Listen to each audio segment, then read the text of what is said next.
এটা আলু চাষের জন্য মাটিটা রেডি হচ্ছে, কারণ এই যে চারদিক দিয়ে যে ধানে ভর্তি আছে, বড় ট্রাক্টর বা হ্যান্ড ট্রাক্টর ঢুকে না, তার জন্য এখানে মিনি ট্রাক্টরেরও ব্যবস্থা আছে। এগুলো আলুর মাটি, এইটির দ্বারা চাষ হচ্ছে।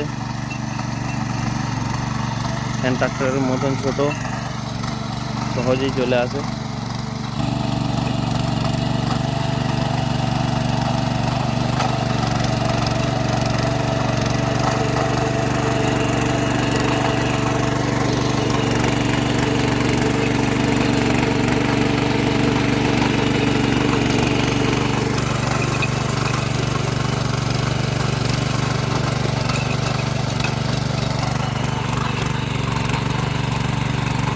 চারদিকে ধানের জমিতে ঘেরা, ওই জন্য বড় ট্রাক্টর আসা সম্ভব নয়, ছোটো ট্রাক্টর এসেছে। এটা আলুর জন্য মাটিটা রেডি হচ্ছে, এটা সবজি আছে।